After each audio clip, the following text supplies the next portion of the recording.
Good afternoon, everyone. Welcome to today's presentation of the CURC webinar series, entitled State of the Recycling Industry, Education and Operations Best Practices for a Challenging Recycling Market. My name is Eric Halverson. I'm the Program Coordinator for the College and University Recycling Coalition, and I'll be your moderator today. For those of you not familiar with CURC, the College and University Recycling Coalition is a member-based organization that works to grow collegiate recycling and waste reduction efforts by fostering technical information exchange and networking opportunities between the staff and student leaders implementing programs. Today's program is part of our free CURC webinar series, which is designed to highlight innovative campus programs and provide trends and perspectives on a broad range of operational, educational, and other topics related to collegiate recycling and sustainable materials management. Today's program is the third webinar in our 2019 series. I want to thank our partner, ASHE, the Association for the Advancement of Sustainability in Higher Education, for the logistical and promotional support of the webinar series. I also want to recognize today's webinar sponsor, Clean River Recycling Solutions, for their support of CURC and today's program. There will be more about Clean River following the presentations. We have a few housekeeping notes to go over before we begin. If you have problems with your audio or video during the webinar, you can reach a live technician by calling GoToWebinar's customer support line at 800-263-6317. To avoid background noise, we've placed all but our panelists' lines on mute. We encourage you to submit questions at any time, however, by using the dashboard on the right side of your screen. Simply click the plus symbol where it says questions to type us a note, and we will read as many of these as possible out loud at the end of the presentations. Copies of today's presentation slides will be available to download and a recording available to stream within the next day or so from the CURC website, www.curc3r.org, www.curc3r.org.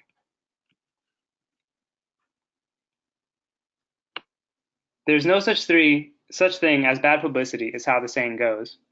But recently, when you read or hear about recycling in the news, it trends negative. As campus waste reduction educators and professionals, we are left with the responsibility of responding to this negative feedback, re-educating our campus population, and adapting our programs to follow a changing market. On today's webinar, we'll hear 3 presentations focused on the ways the recycling market is changing and education and operations best practices for adapting to a challenging recycling market. We'll start with a presentation from Neil Seldman, President of the Institute for Local Self-Reliance in Washington, D.C. Next, we'll hear from Larry Cook, Recycling and Waste Manager at the University of South Carolina. Finally, we'll hear from Karyn Kaplan, Zero Waste Program Manager at the University of Oregon. Dr. Neil Seldman co-founded the Institute for Local Self-Reliance and is director of the Waste to Wealth Initiative. Seldman is a leading recycling and zero waste activist and has assisted citizen, environmental, and small business organizations in stopping garbage incinerators in scores of U.S. cities.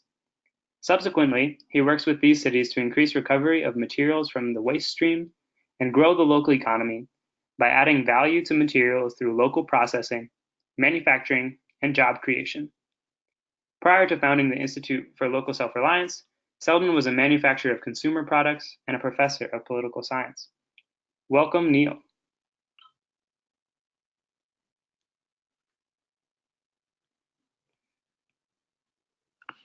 Sorry, Neil, you were muted. Here you go. Oh, okay. Well, thank you very much for the invite. I look forward to the discussion, and I plan to talk for 20 minutes. I'll give a very brief background as to where we are with recycling, and then I'd like to address some issues about on-campus recycling. So I will get started. The U.S. went through a major paradigm shift with regard to solid waste management starting in the late 60s. And that is when the environmental consciousness of the country started to impact actual policies. In the 60s, we had a good deal of environmental concerns, rivers on fire, etc. And the federal laws slowly changed, but state and city laws changed much faster than that. The result was that grassroots people started drop-off centers, which turned into small community collection enterprises, which eventually, by the mid to late 80s, were incorporated in municipal recycling systems. Recycling increased rapidly from, let's say, 5 to 10% in the 60s to about 35% in the early 2000s. It was at that point when recycling in the United States was capped. We have been at 35, 34% for about a decade. And the key reasons for that were the takeover of recycling by the big waste companies, and they introduced single stream recycling, which led to tremendous amounts of contamination in the waste stream. And the only place to sell that material was in China, given their primitive industrial development. Well, by 2017, that has changed very quickly, and the Chinese no longer want our contaminated materials, and this left the United States in a big crisis. And I want to emphasize that recycling wasn't in crisis. The structure of recycling created by big waste companies, which control 50% of the market, 75% of the landfill capacity, and now they're making a run to monopolize the control over processing centers, which has led to a tremendous amount of initiative at the local level, which I'll be talking about in a moment. If people want to follow this story of the post-World War II concentration and development of the monopolies in the United States, there's a book called Big Waste by Mr. Crook, C-R-O-O-K.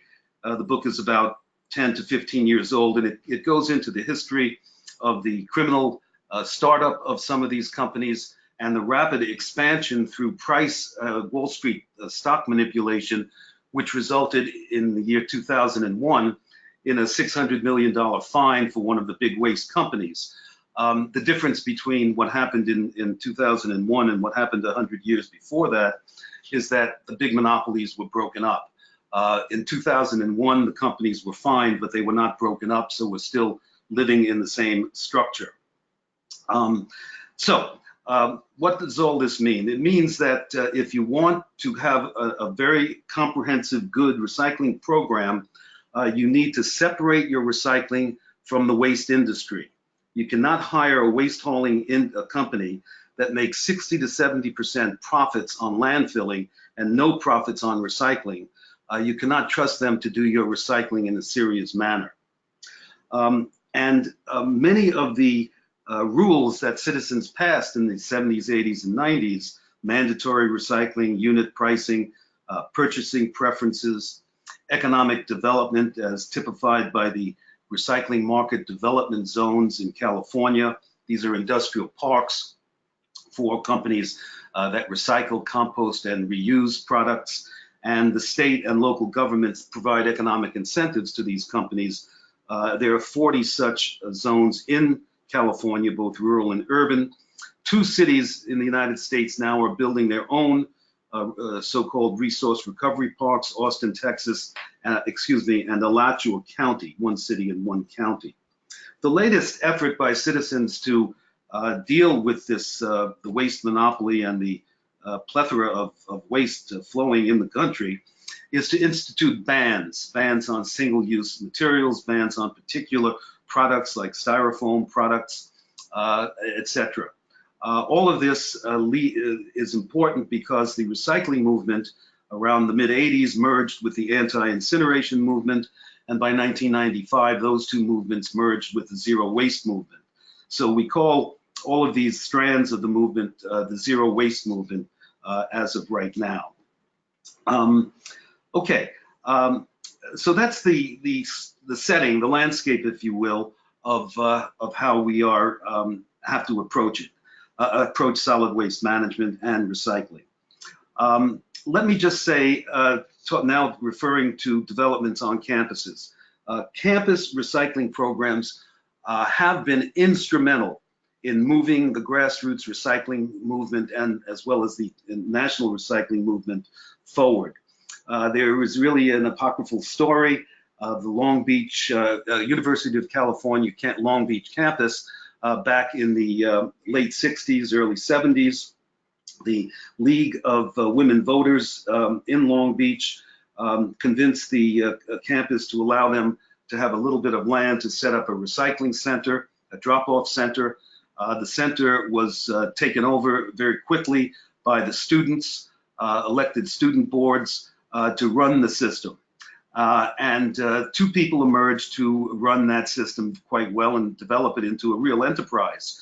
And that was Richard Anthony and Michael Anderson.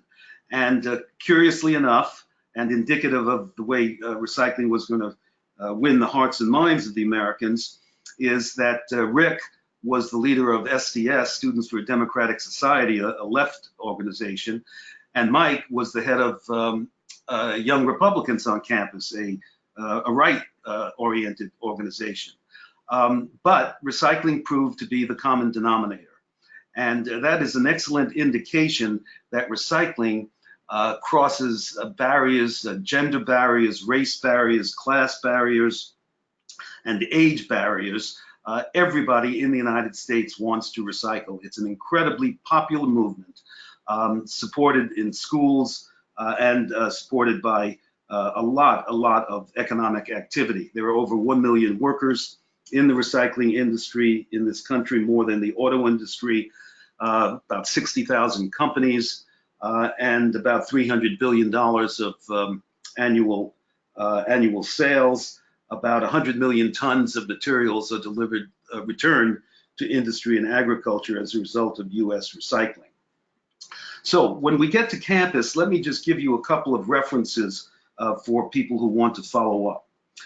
Perhaps most important is getting in touch with Richard Anthony, whom I just mentioned. He works with the Zero Waste Alliance, and that organization about 5 years ago conducted a good deal of training at community-based colleges in California. And students were trained how to prepare a zero waste plan by developing zero waste plans for their campuses. And if you get in touch with Mr. Anthony, he's Richard Anthony and Associates. If you go up on the web page, you could get in touch with him. Getting copies of those plans would be very helpful for training as well as for implementation. The other two people that I suggest campus-oriented recyclers get in touch with would be Portia, that's P-O-R-T-I-A, Sinnott, S-I-N-N-O-T. And she is with the Grassroots Recycling Network, grrn.org. And she has developed and continues to develop a zero waste purchasing program. And this is instructive for administrators, department heads who have to purchase materials.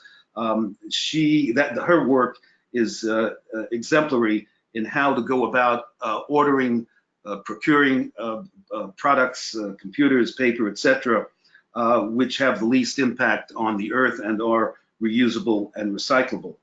Another excellent worker in that area is a woman by the name of Alicia Culver, C-U-L-V-E-R. And she works for the Responsible Purchasing Network. Her email is alicia@responsiblepurchasing.org.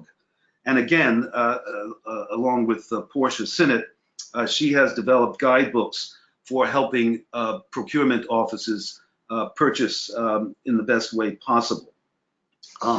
Other suggestions for on-campus activity are the following. Focus on source separation, meaning keeping things separate. The more you keep materials separate, the more valuable they are, the less expensive your program is going to be. Secondly, you should focus, when I say source separation, keeping things separate, I mean do not get involved in single stream recycling.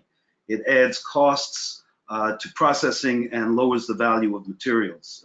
We could go into that, why that is at a later point. The other thing is focus on food discards and yard debris, or grass clippings and tree trimmings. These combined, and also soiled papers, greasy paper, greasy hamburger wrappers, greasy pizza boxes, etc. This material probably is close to 50% of the material that has to be discarded from campus. There are year-round, regular, good markets for finished compost in virtually every part of the country. Composting is an excellent way to prepare people for careers in composting, but also in landscaping and all the many derived industries from that you get from finished composting. And I should also say, when I talk about training and careers, I use this motto when I get on campuses or when I talk to people involved in college campuses and studying. If you study garbage, you will never be unemployed.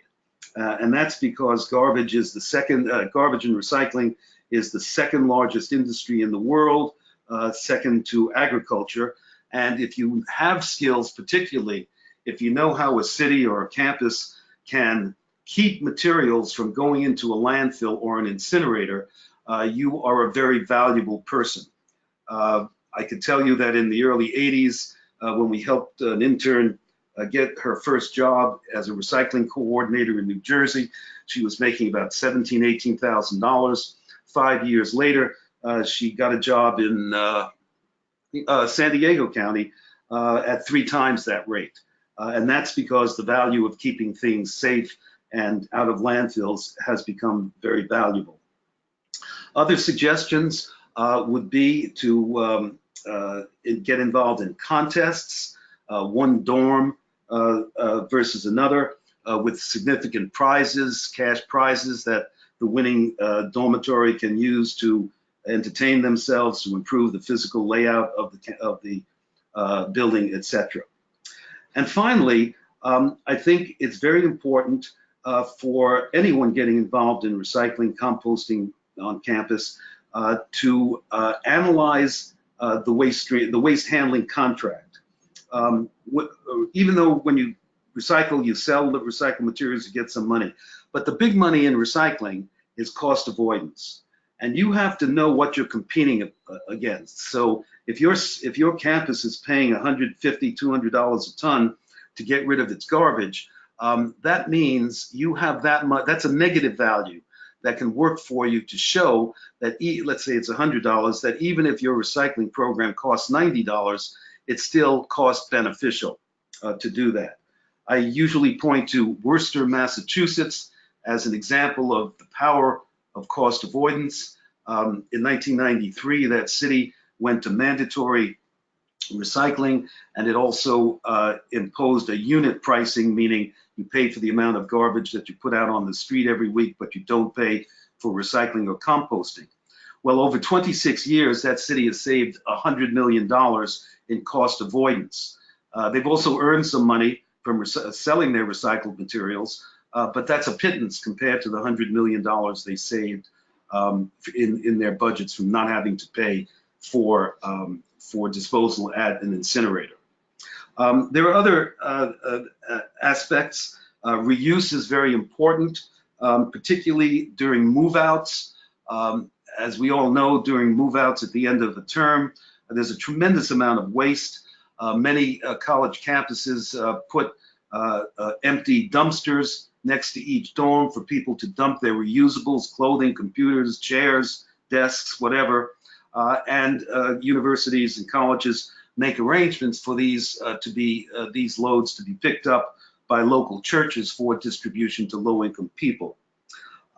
The reuse of electronic scrap is also very, very important. It could save the campus a good deal of money.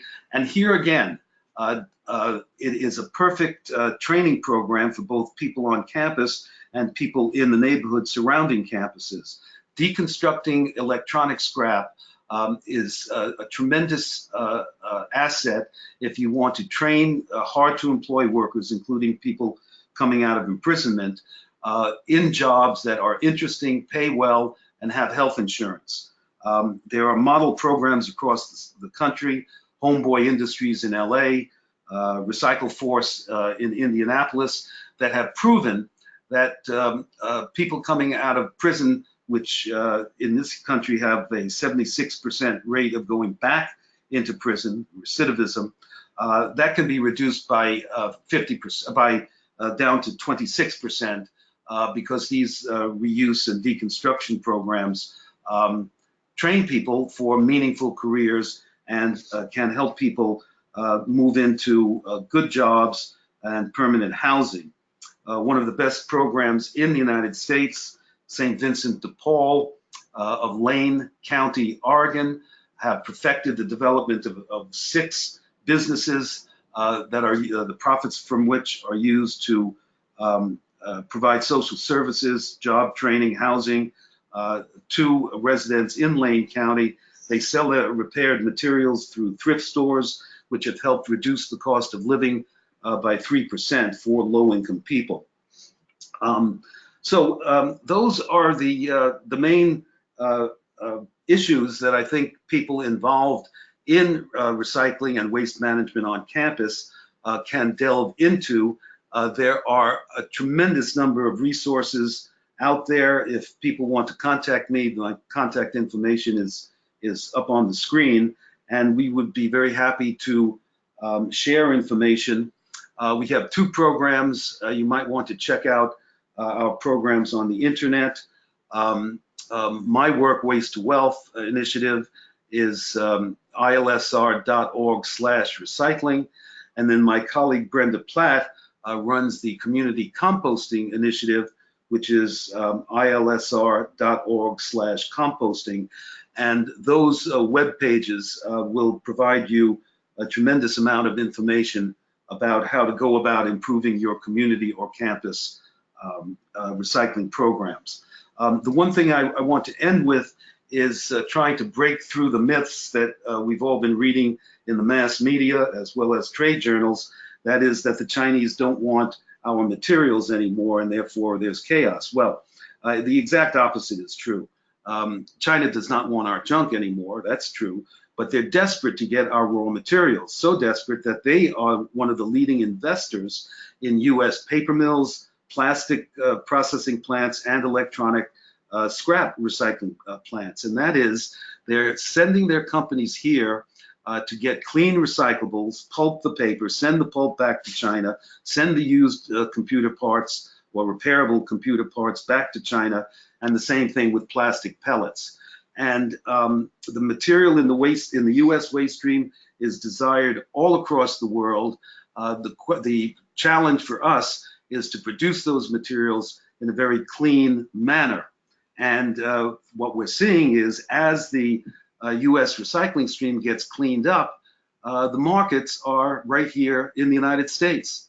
I'll end with this one fact that in St. Paul and Minneapolis, the Twin Cities in Minnesota, Eureka Recycling, a grassroots recycling company, operates the recycling program, and 90% of all their materials that they recover are sold in the state of Minnesota. And that is the key to recycling economic development.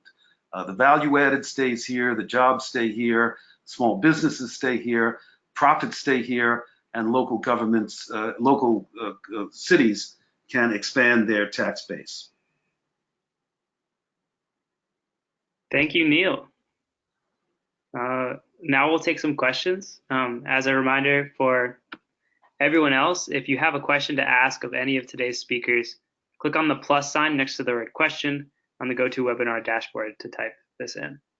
And on a note from the last point you gave, and you really laid out the groundwork for the bigger players in the waste industry really dominating. And one question is, how do you recommend that a campus separate their recycling from the waste industry? And what if you are a small college or a producer of waste? Well, small has to be defined. Let's say your campus is 2,000 people. 2,000 people generate enough material, if handled correctly, and if it's kept clean and separate, you will be able to find markets. That may be an exception in very rural areas, but the rule of thumb is if you can inventory material until you get a 20-ton truckload, you could get your materials by truck or rail to just about any market. Boulder, Colorado proves that. Boulder is pretty isolated, and yet they have an excellent program, again, run by grassroots people called EcoCycle, and they have to use the railroad and so on, but they get their materials to market even though they're in a pretty isolated area. As far as how to separate your system from a waste company, of course, you have to talk to the administration of your campus and find out who that company is, what their pricing is, and to do some economic research and show that students and staff can do the job, get more and more materials out of the waste stream, and to engage in a non-waste company to manage that material. If you were in the Mid-Atlantic area, I would suggest a company like Roadrunner Incorporated. They're based in Pittsburgh, but work in DC, Baltimore, Philadelphia. They are expert at training campuses, small businesses on how to keep materials separate, and they use specialized trucking. They don't use big waste trucks, hydraulic trucks, and they use smaller trucks to deliver source-separated clean materials directly to markets or directly to processors, and they share revenue, share saved revenue with their clients. So that's the type of company, if you're not in the Mid-Atlantic area, that's the type of company you want to look for. A company that just does recycling and has a well thought out collection, processing, and marketing system. Thank you. The next question is about cost avoidance. And you mentioned landfill fees in the area of over $100. And somebody was wondering, what if the fees in your area are in the $30 to $50 range? And what are some compelling arguments for maintaining a recycling program when that cost avoidance maybe is marginal or dries up? Yep, these are good questions. The big metropolitan areas in the United States have the highest cost of landfill. In the Northeast and Mid-Atlantic, landfills could probably over $100 a ton. The best example I could give is Austin, Texas. Austin, Texas is right in the middle of the state. Texas has perhaps the lowest landfill tip fees in the country. I think in Austin it's about $25 a ton. Equally in Michigan, landfills are incredibly cheap. Detroit is paying $25 a ton. It's true that it's harder to make recycling economically viable when you're facing a very low tip fee at your landfills or incinerators, for that matter. But it can be done. And in fact, Boulder, Colorado has about a 45% recycling rate, going higher. Austin, Texas has a over 40% recycling rate, going higher. National average is 35%. And they're competing against $25 landfill tipping. And that city, the Department of Resource Recovery, has produced a plan called the Zero Waste Business Plan. It's about 150 pages. It's about 3 or 5 years old. It's available on their webpage. And it is nothing more than a guide to how to plan zero waste businesses and zero waste collection systems, even though you're facing very low landfill tip fees. All right, thank you so much. We're going to move on to our next presenter. We have a lot of questions about the contacts and all the resources you listed in this webinar, and I'd just like to remind everybody that this webinar will be uploaded to the CURC website under our webinar series in the next couple days, and there you'll definitely be able to rewatch this and try to pin down those sources. And I'd like to thank Dr. Seldman one more time for My your time. pleasure. Sure.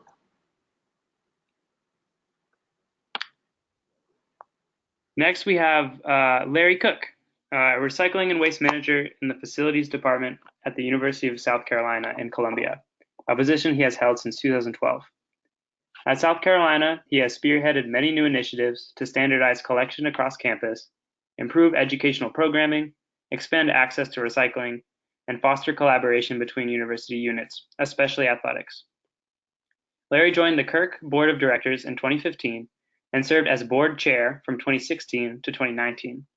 Prior to his current position, Larry was executive director of the North Chickamauga Creek Conservancy in Chattanooga, Tennessee, where he worked on a variety of conservation projects, including backcountry and greenway trail development, water quality restoration, land conservation, and invasive species abatement.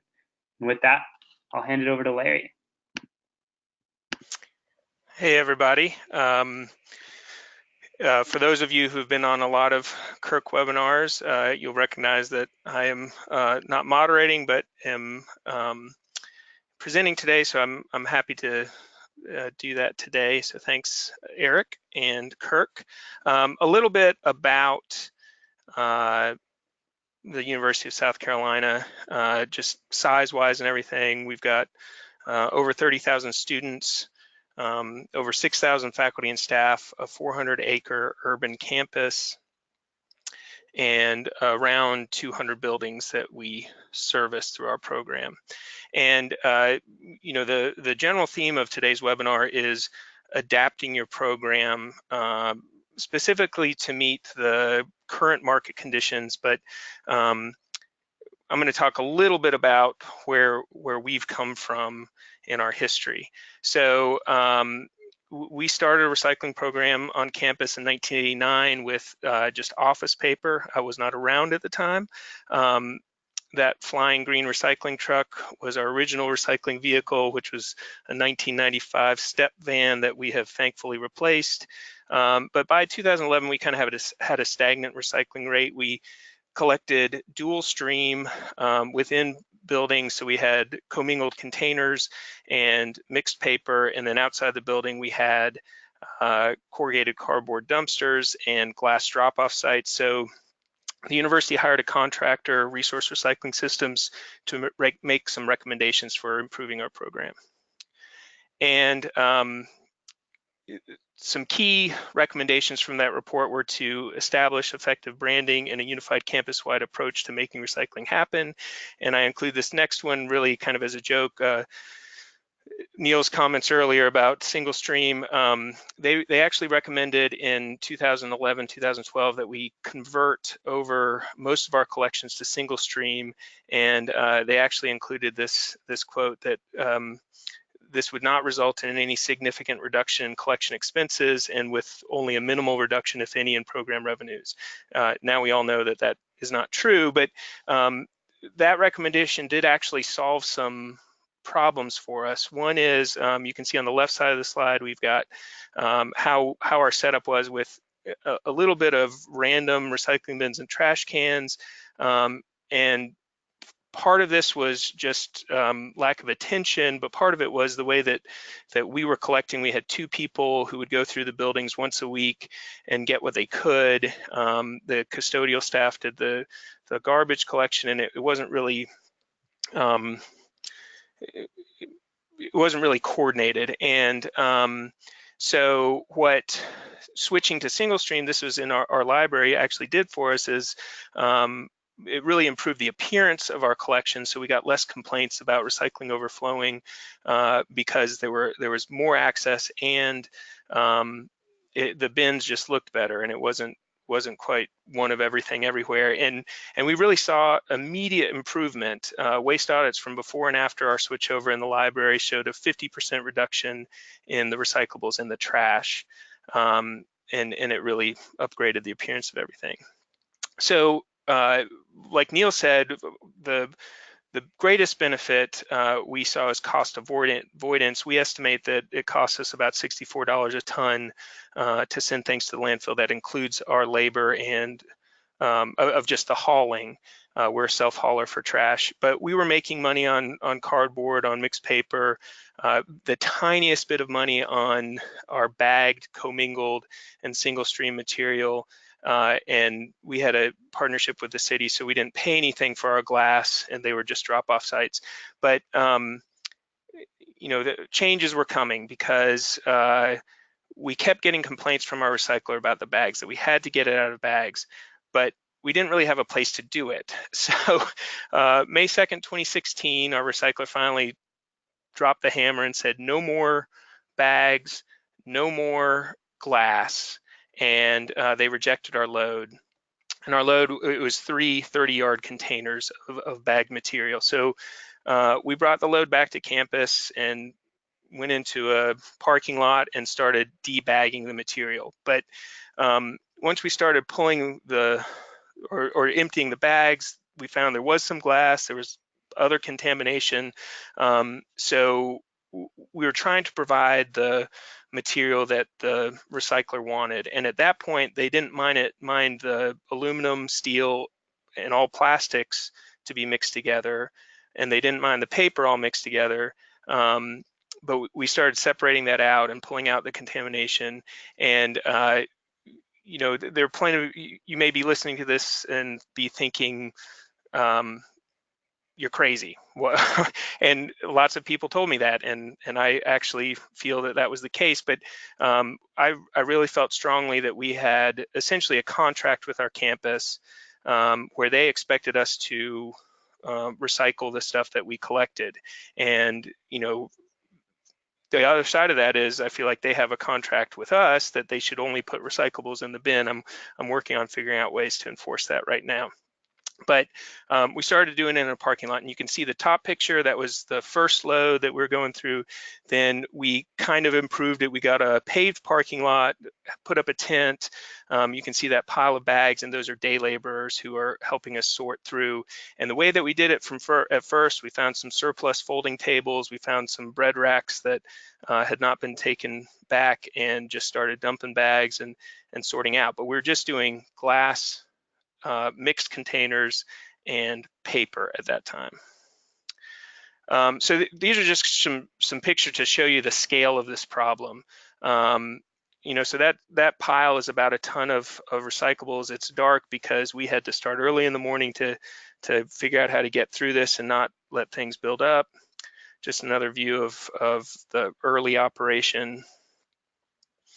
And that's a close-up on the right of our sorting system, the way that we first started doing it.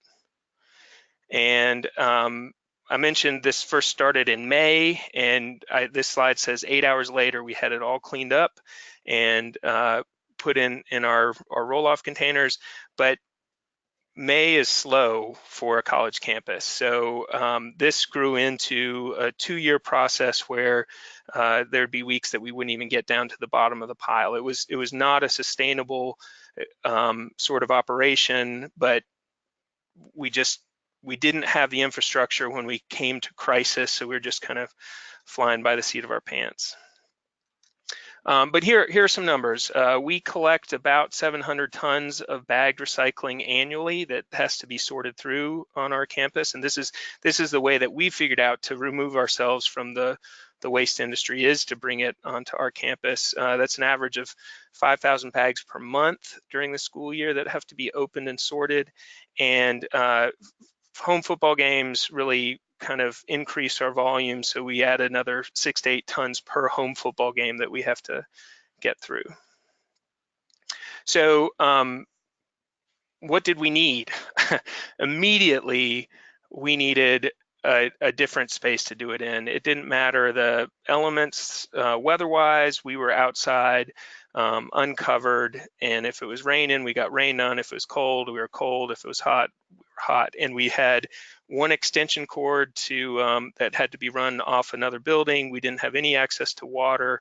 Well, we did have a hose and no protection from the elements. So the short-term proposal was to get a multi-station conveyor sorting line, which we did not get.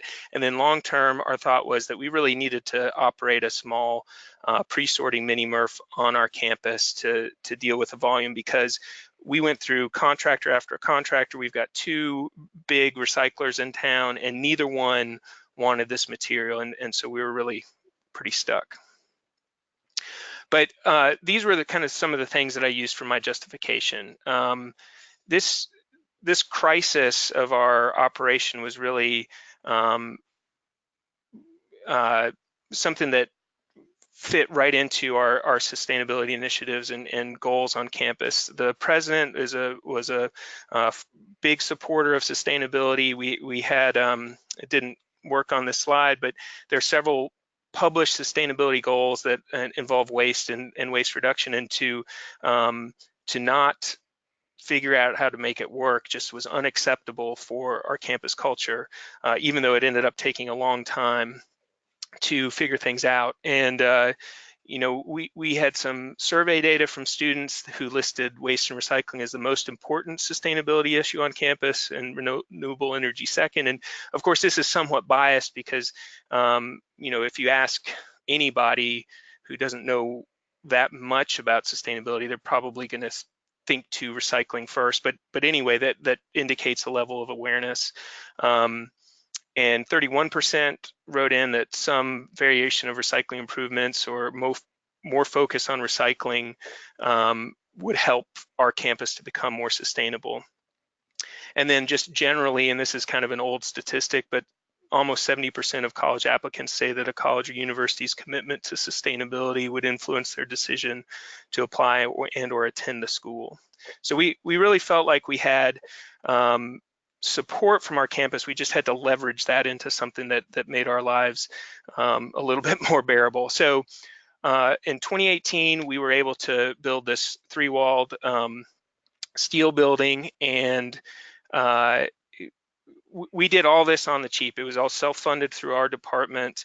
And cheap is of course relative, but this building cost about $17,000. Then our electricians internally ran the power, and our plumbers ran the water, and there are costs associated with that, but it was able to be handled internally. And so what we ended up with was a 40 by 40 foot 3-walled covered space with power and water, and you know, that's the interior on top, and then the back on the bottom, and there's also external space for storing our containers, storing our finished bales, that sort of thing. Just a close-up of some of the equipment that we've got in there. Obviously, the water was key, and then we run 2 vertical balers. The brown one on the left is primarily used for baling cardboard, and the green one we use to bale cans, number 2 plastic, and shredded paper.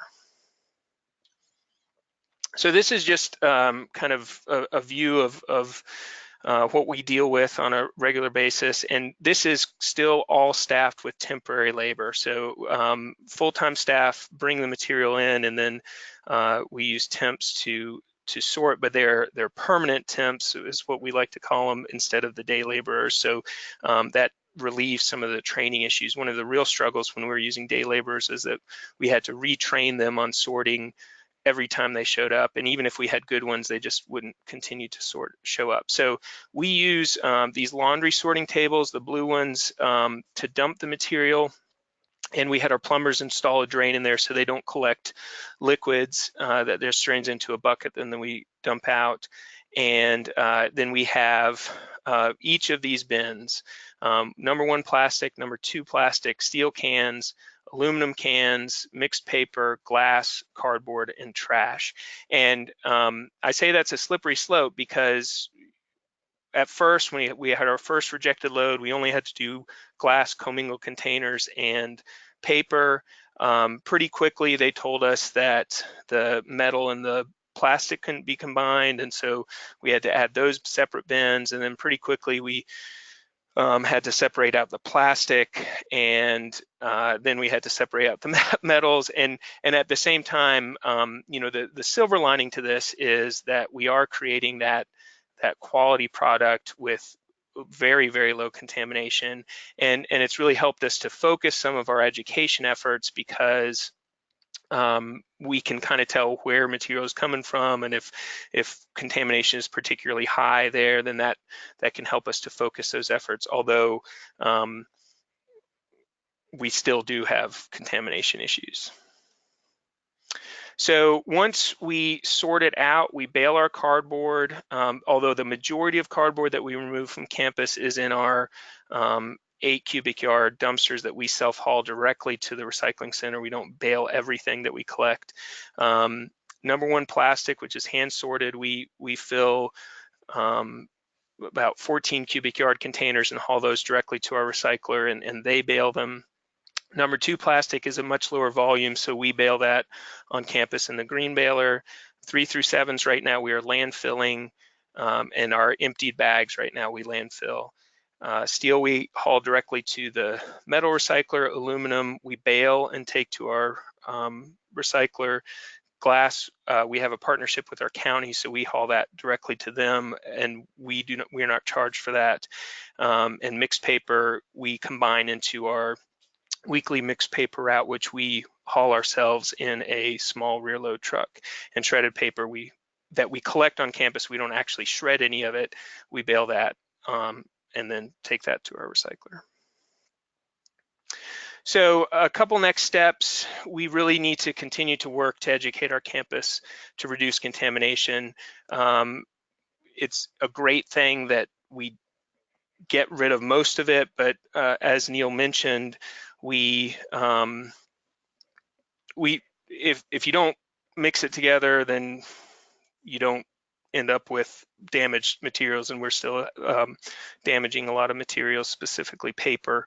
And then working on eliminating our bag waste. I mentioned we have to send those to the landfill. So particularly with athletic events, we're looking at using reusable bags. We haven't figured out a successful way for us to do it on campus. And then our whole department has to move. So we are working on an intentional design for a more effective sorting facility in conjunction with that, with a little bit more space that's covered and perhaps at least ventilated, if not conditioned. And the other thing is that now that we've got this kind of figured out for our campus, we have some extra capacity that we would hope to share with other smaller institutions in town. And so we're exploring ways to do that. And that's what I've got. Thank you, Larry. Some questions for you.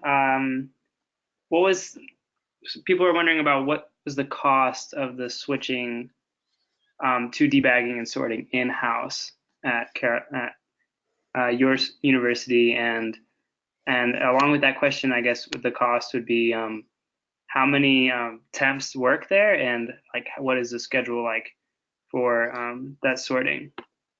Sure. So I don't have a perfect round number, and part of that is it's hard to gather that, and part of that is it's a number that I don't right now want to know. The initial investment in the site was in the $30,000 range for the building and the wiring, water, all that. We pay our temps $9.10 an hour. We have a state contract with a local temp agency, and we've kind of experimented with how many staff to have on hand. We've gone from 3 to 4, and it depends a lot on the people. We actually have 2 great, amazing staff people right now, and they've been, since our volume has gone down, we're maintaining them.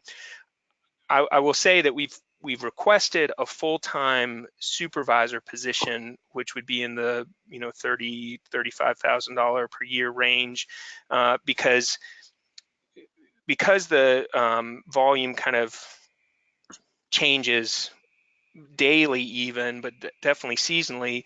There's some downtime that I feel like if we had a supervisor out there, we could more effectively use those people's time, moving them to other responsibilities. And right now, that's a little bit clunky.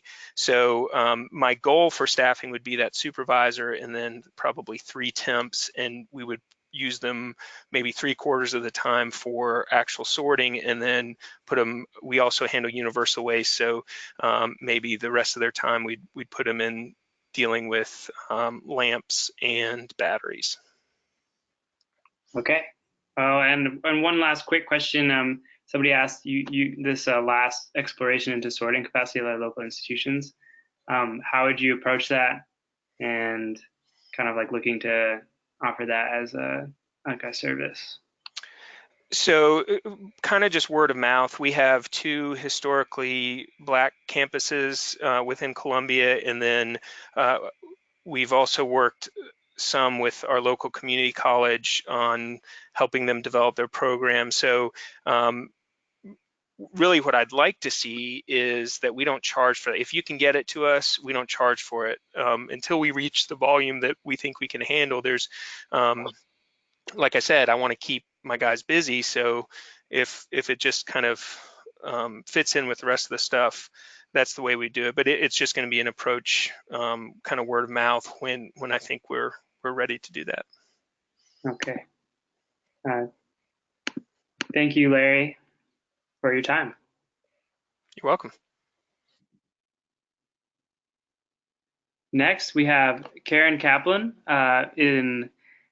who is the Zero Waste Program Manager at the University of Oregon. As a student, Karyn worked with a group to institutionalize recycling at the university. The University of Oregon's campus recycling program was founded in 1990 and rebranded to the UO Zero Waste Program in 2012. The UO Zero Waste Program is one of the only programs in the country that is student-staffed. Over the years, the program has employed over 1,000 students and diverted countless materials from the waste stream. The program has grown to encompass a current staff of 7 full-time, and then approximately 40 student employees, and a current recovery rate of 52%. The program is a cornerstone of campus sustainability and has continued to grow with a materials management focus. Karyn has co-authored Recycling and Beyond, a college primer, and the Zero Waste Campus Toolkit, which have helped inspire and guide the development of a new generation of zero waste professionals and advocates. With an eye on the future, Karyn is dedicated to zero waste and empowering students to make a difference in the world.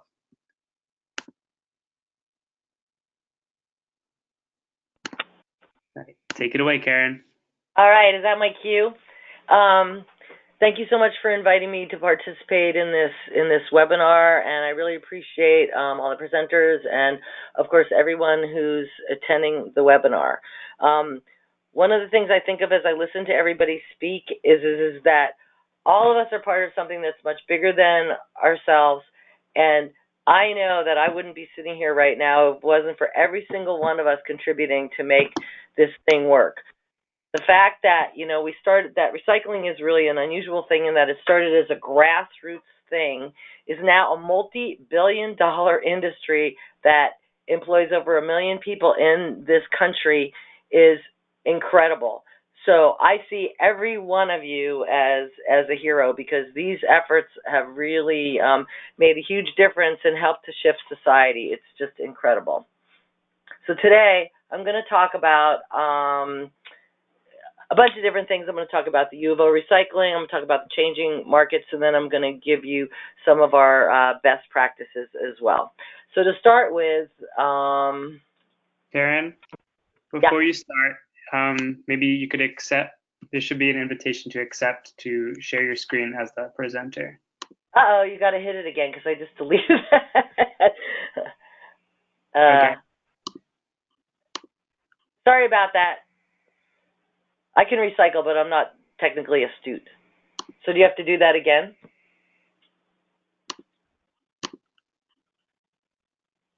Uh-oh. Are you still there? Yes.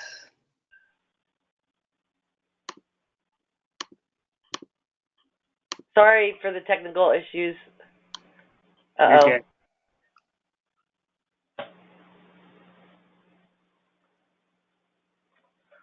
All right. You should see it now. Oh, okay. Sorry about that. Are we there? Oh, yeah, you're good. All right. So anyway, first I'm going to talk a little bit about the University of Oregon. As you know, it's located in Eugene, Oregon, and the population in Eugene is about 168 6,900. The campus encompasses 295 acres. We have 80 buildings that make up the campus, and the current student population is approximately 23,000.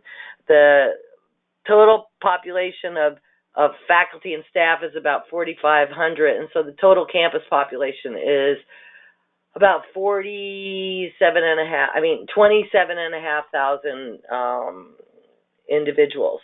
We have 2,300 zero waste program service sites, and one of the things about college campuses is that they are similar to a small city, and so what is done on a college campus is also applicable in a county or in a city, and likewise.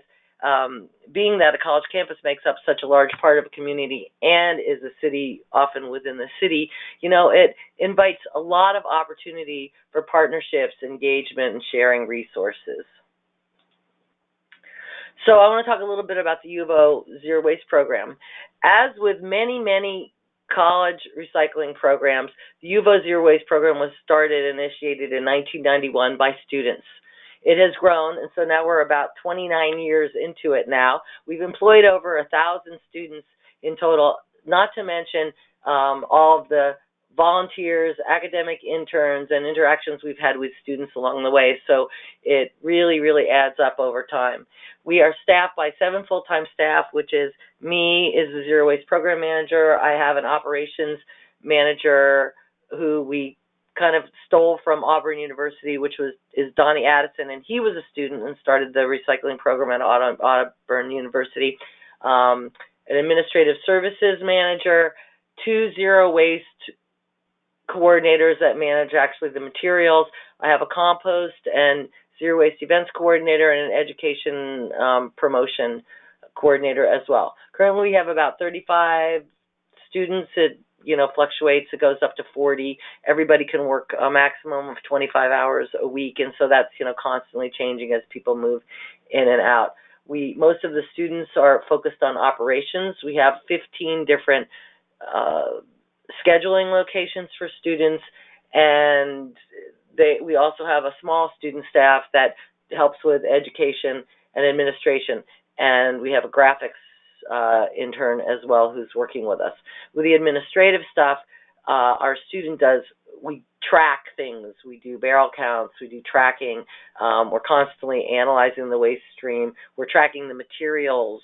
So every year we put out a report, and we're continually creating data, and I think that data is a really, really important and vital part of managing the program. As Neil was talking about, one of the things we do track also is cost avoidance. How much would this have cost if we didn't put it in a recycling bin? So it's been very, very valuable to have all these students engaged in these different things, and then likewise, they leave here, and I can't even count how many students have walked out of here and ended up with some kind of career internship in some form of waste management or zero waste work. And, that's the thing that keeps me coming to work as well.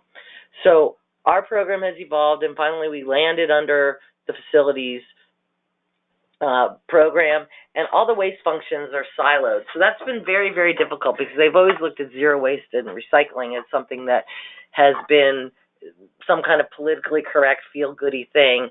And one of the reasons why we're still here is because of our student employment. We're really vital we're one of the largest employers of students on campus, and it's a very, very popular program with students. So even though throughout the years, the facilities end of it doesn't quite understand it sometimes, and also the breadth of what we do. We're not just like we're not turning a wrench or fixing or a trade type of a function. We have a much broader thing. All of us that are doing this, we engage with students on an academic level. We serve as a hands-on, experiential kind of an incubator and an example of what's going on in the real world and creating some hands-on experience for these students. And so it has this really big academic value to the campus that is not quite understood necessarily by the trades. And just on a side note, one of the things that we have faced for years is this being thrown into the APA pile. So universities, especially facilities areas, often use APA as their standard, and APA has been very, very difficult and reticent in terms of incorporating even the discussion about waste management or zero waste practices into their standards of operations for advising campuses on facilities. So I encourage all of you to try and participate with any kind of APA-related things that are going on with your facilities on your campus as well, and to help continue to bring zero waste to the forefront in that.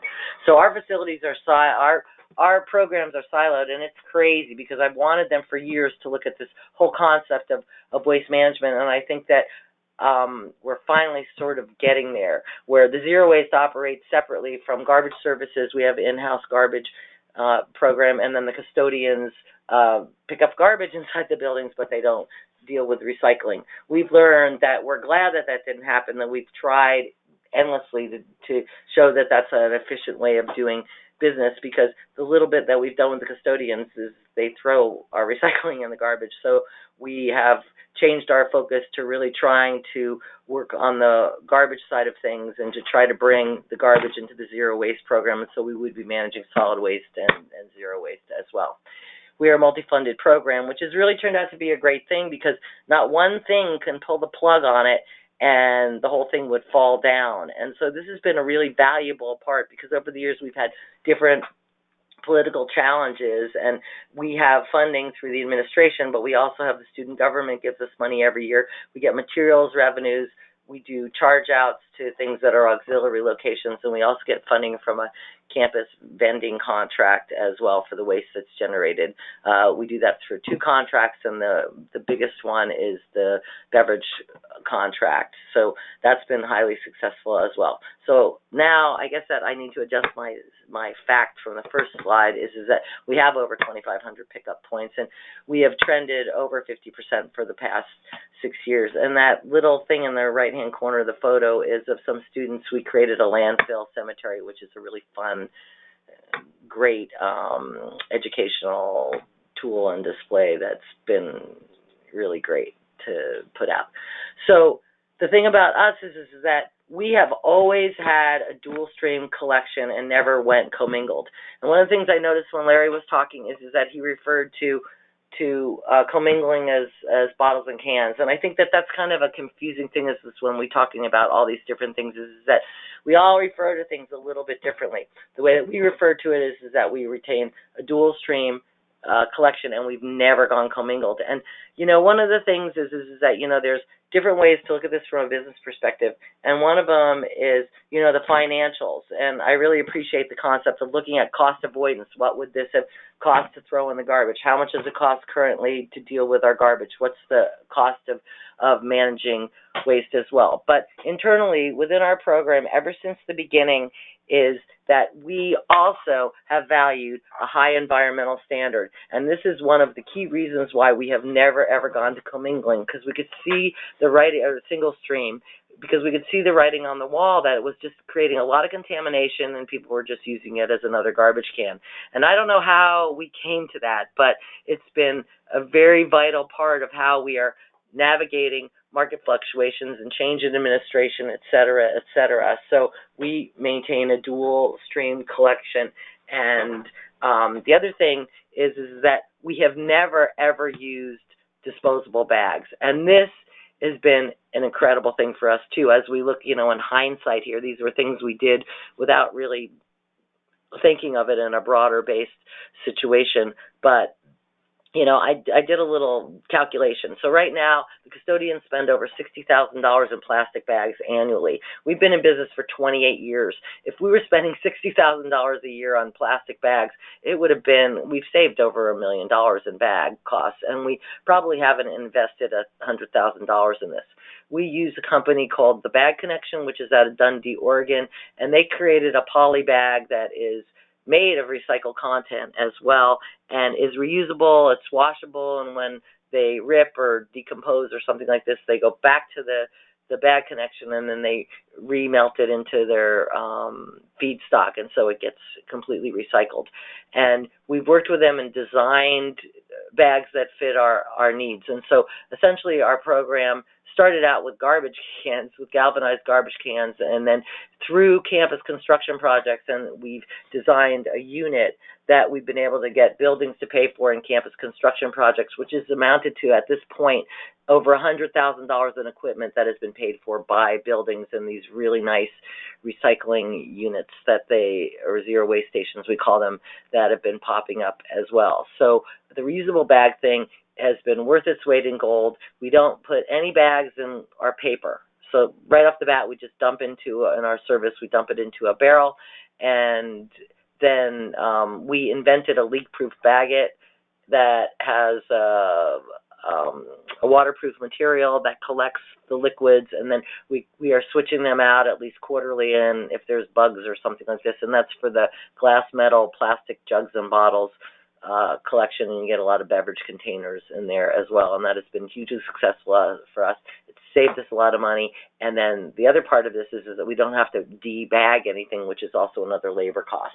So we act as an intermediate processor, and we prepare materials for markets, and they're all sent to different locations. So we have a paper contract that handles most of our paper material. We send our bottles, cans, and plastic off to another processor. And then we have a bottle bill in Oregon, which is absolutely fantastic. That has a 90+% recovery rate at this point. There's 10 cents on the container, and so it's also a revenue generator for us as well. So that's been really great. And recently, we did the stone and chisel like Larry. We worked outside. We put a tent up. We kept bringing attention to administrators. And we finally got a warehouse. And then it took us forever because we were also doing a lot of hand sorting and hand work that was just really inefficient. And finally, we designed a couple sorting tables, and we have cart lifters, and we have a much better process now. So we've managed to save a lot of money and gain a lot of efficiencies. And one of the things about all these things that I'm talking about is that we've been able to weather market fluctuations as well. And just briefly is what we've been talking about here is, what is the problem? Well, contamination is a big problem, and of course the commingling or single stream. But the need to create systems that deter contamination and actually dealing with contamination, it's not a new thing. These things that are happening with these markets are not a new thing. It's things that it's the nature of our business to constantly be adjusting, to be dealing with contamination operationally, to be dealing with it through education and systems implementation on campus as well. There's a lack of consistency of recycling across the board, and I think that that's really difficult. Like things that you guys can recycle on the East Coast, we can't recycle here. Like we can't recycle cartons anymore, and yet there's carton plants closer on the East Coast. So that's something that there's a huge opportunity in this country to provide better infrastructure. And I think that the lack of consistency in recycling is actually contributing to the contamination, because you go to Eugene, you can't recycle a cup. You go to Seattle, you can put a cup in the recycling, and it's frustrating, and I imagine it's very confusing for people, for the public to deal with that, and so there becomes this, I don't care, and then just throw it in the bin to wish cycle. Another key thing is the lack of demand for recycled feedstock, and we need better public policy for including recycled content. I'm going to deal with that in a second. So, some of these solutions also involve, extended producer responsibility, product stewardship, and things like the bottle bill. And then, on a more global level, to get better engagement and more accountability from the plastics and paper industry and the manufacturing. So the resource providers, the manufacturers, because they're just dumping these costs on the taxpayers in our communities. When it's important, they have an opportunity here. And one of the things that's really gotten me in this whole thing with China is that where is the plastics industry? They have the laser technology. Start investing in the infrastructure in this country. So like I said, markets are always fluctuating. So with us, the in-house processing has really helped us manage the materials and, weather these market changes, and it gives us control over what we're sending out. The thing with the commingling, and when Larry was talking about that he got advice to single stream everything, that was when it was the peak of the market where, they were paying a lot of money for the commingled bales. And so that, again, is an opportunity as you're thinking through your programs. I'm a little bit conservative about this because we don't make knee-jerk reaction changes to stuff. We weather it, we try to make internal changes, and then we try to make really good long-term practices so that we're not having to make large changes often. And this has, worked well for us over time. And then the other thing that we do is we pilot things, and we take a longer-term view of things before we make a change. And then, of course, look at the marketplace that's locally as well. So contamination, though, has always been a key issue, and processing is one area and education is another. And as I was saying here, is that the largest impact on us is that we're not making so much money on paper. I'm actually paying now for paper. We're probably getting zero for paper, but I have to pay for the pulls and the truckloads, the equipment there, but the bottle bill just went to 10 cents, about a year ago. And so I bring in this revenue now with the bottle bill that we didn't have before. And it's ironically part of this perfect storm in that it's offsetting any kind of losses, small losses that we're having in material revenue. So as far as Eugene, Oregon goes, items no longer accepted are cartons, aseptic containers, and plastic tubs. It's had a minimal impact on collection at the U of O, and it's caused less than a 2% reduction in the overall recovery of the plastics that we're collecting in the public and in the kitchen areas. Of course, contamination is an issue, but like I said, we're constantly working on that one as well. The commingle bales have been problematic already. There was already contamination, and it was already a cost issue, and the marketability of materials has changed a little bit, but like Neil was saying, is that there are markets for this stuff as long as it's clean and they can collect a certain amount of materials. And one of the things that is really important is that we have very good communication with our markets, so that we're constantly adjusting on that level as well, and staying in touch with the local, the state, and the recycling organizations, and really trying to keep in the loop on all of these, on the industry information and what's really going on, and again, to use a filter when you're looking at all the media on this stuff, because people have a doomsday about this, and it's really important for them to talk about what the problem is and what the solutions are, instead of that, this is really a dire situation, because people don't know how to handle that. We need to be solution oriented, and we need to be realistic about what the problems are and how we can solve them. There's a lot of momentum though on this, and finally people who think they were doing the right thing are learning that they weren't in the first place. What? I don't understand the recycling anymore. Well, why not? Well, I can't recycle all this stuff I used to recycle. And you're like, what? And they say, like clamshells. Well, clamshells have never been recyclable. So what we've gotten from all of the media on this has been actually a great thing, is that people are actually starting to pay attention and they want to be part of the solution. So one of the things here with the no cups is that, we've been looking at stuff, and one of the things that we look at is what cups are our largest contaminant in all of our streams. And so we did a project where we put no cup signs on all of the recycling bins around campus. So, it's been a perfect storm, sort of, for things here in Oregon, and especially Eugene. And then that, the green fence and the sword, it necessitated this attention towards contamination and not just throwing everything in the bin. Then, one thing we've got going on here in Eugene, and it's sort of upwelling in different levels, is that, we were using compostables and all those, PLA things and compostable plates, etc., to, carry us through the next frontier of zero waste through this compost. But, ever since the beginning, we all have felt collectively within our organization that, that was just creating another waste stream, and it was zero waste, because we saw this huge shift. People were using durables, and then they were using the compostables instead, because, it was a lot easier and they could throw it in there. Well, there was a bunch of things that kind of happened, and so as of July 1st, with our processor, we are no longer able to compost any of that compostable stuff, and we're going back to food scraps only. And even though this seems like it's sort of a setback for us, I really don't see it like that. I think that these problems have existed for a long time, regardless of the China markets. I think that we really need to be focusing on waste reduction and kind of shift the whole thing again, and make zero waste about waste reduction instead of creating more waste streams that we have to deal with, like compostables. So this is a change that we are having to do as well. The city, and actually all over the world, they're starting to pass ordinance on single-use items, and so it's like I said, it's like this perfect storm coming. So campus is taking a look at waste reduction, and then we've got the climate change, we've got recycling, compostables, and now people are paying better attention than they were in the past. So there's something to be said about this crisis, because crisis equals opportunity as well.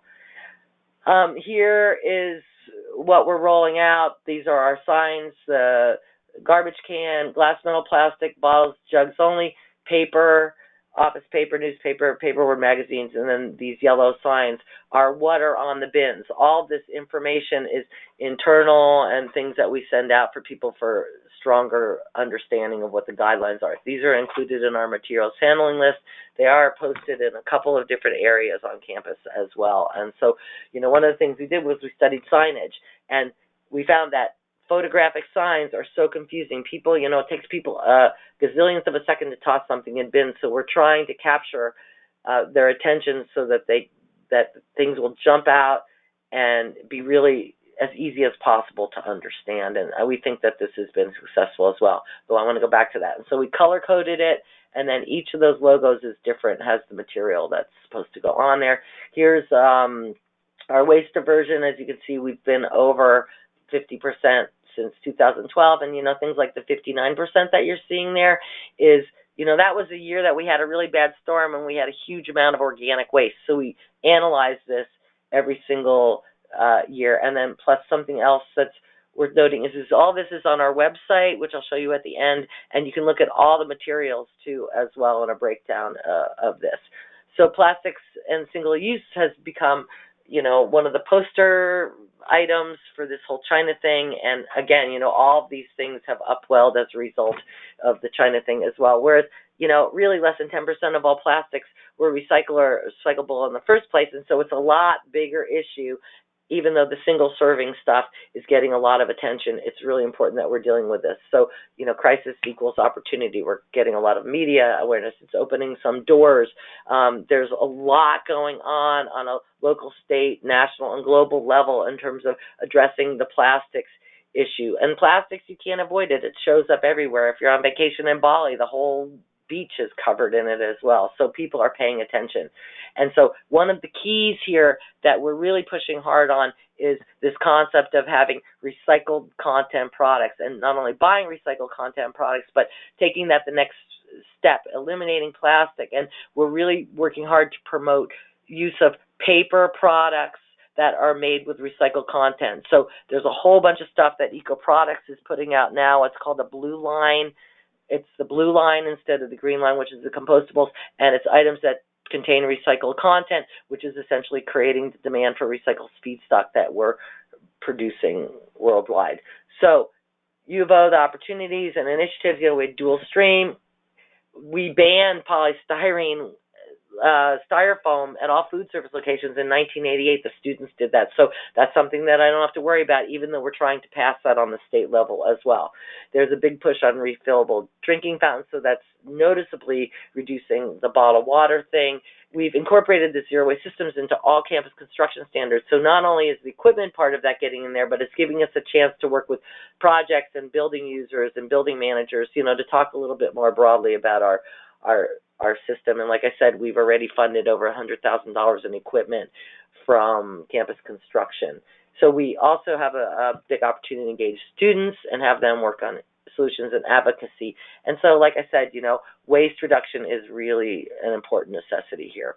And so we've had purchasing standards for a long time, but that's college campuses wield like billions of dollars of purchasing power, and so it's really important to encourage campus and the sustainability piece to be creating purchasing standards that favor recycled content, that are purchasing things that are meant to last, that are non-toxic, that are repairable. And we've done that. There's a list that purchasing created many years ago that's kind of a triage for contracts that includes these kinds of things in there. And then, of course, our lovely refillable drinking fountain, and it's so great to walk into the student union and see that there's 100,000 bottles refilled. So there's some things that we've done to integrate this in every aspect of campus life. And, we have a campus materials handling list, and we also have a campus listserv that we network with. There's a department representative in every single department. I maintain the list, and it's just strictly for me to send out zero waste information. And then likewise, we have the building liaisons. We have that is in every single building as well. And then there's a lot of student and academic listservs that I post things on all the time as well. So there's a fair bit of good networking out there and representation. So these are things that we've done in the last couple of years. We added the no cups. We consolidated our paper from white paper and mixed paper to just paper, and we upgraded our sorting system so we can pull out the white paper because we make the most money on that. We waited till the city created the new guidelines, and we put on new decals on our sites. And so the only thing that's eliminated from our plastics really that wasn't there before was tubs. So it's jugs and bottles only that we're collecting. We adjusted, and cartons are no longer included. We're creating a whole new education campaign based on the compost. And like I said, it's exciting because people are getting upset, but they're embracing it, and then also really coming forth and stepping up to talk about waste reduction. We're engaging with the administrators and the city ordinance, because there's a city ordinance that is reducing distribution of single-use items. We're really pushing this idea and putting the buy recycled message on top of the list and proposing, like with the food services especially, buy paper cups, get rid of the plastic, and get stuff that has recycled content. We think that that's just a really good next step that will bring things up. And so we're continuing to focus on education. Yeah. We're going to have to wrap up in the next 3 minutes, so I think we're going to move on to the final sponsorships and recognition. Okay. So I can't do this. So I can't do this. Can I just fly through the slides for a second? Okay, we have until 3, so we need to say some other things as well. Okay, well, there's some interactive stuff we got here that we do with people. There's a lot of opportunity for waste reduction, integrating waste reduction into all campus operations. We give away a lot of swag. A lot of it is tools. And here's our website. Feel free to visit it. There's a toolkit. A lot of this information is already on there, and feel free to contact me. And go zero waste. Thank you. So thank you so much, Karyn, again. And again, these if you want to follow up on U of O's things, you can rewatch the webinar when it's uploaded to the website in just a few days. So for future events for CURC, we'll be looking at the Recycle Florida Today annual conference and exhibition, June 17th through 19th. And for more information, you can visit these websites. The Green Sports Alliance Summit is June 19th through 20th. The next CURC webinar in our series will be Thursday, July 25th at the same time, 1:30 p.m. And we'll be talking about mapping your waste stream and what to do with it. And again, please visit our website for past webinar recordings and for information on upcoming events.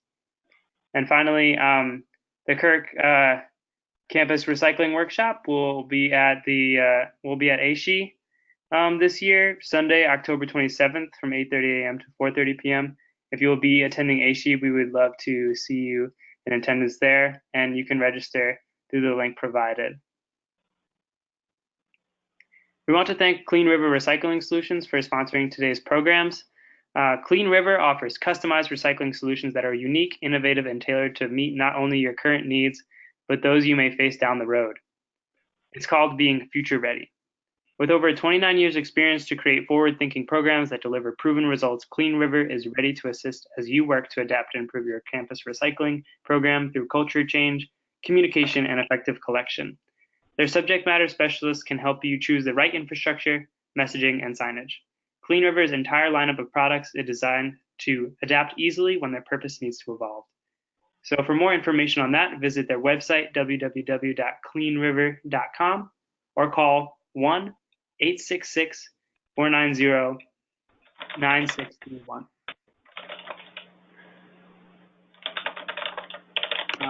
Again, we want to thank ASHE for their support of their 2019 webinar series. Following this webinar, you should receive a prompt to complete a quick survey. We encourage you to take a minute to give us feedback on today's program. And one last time, join me in thanking Neil, Larry, and Karyn for their presentations today. Look for their presentations and recording of the program on the CURC website, www.curc3r.org, within the next day or so. And I hope you all have a good afternoon.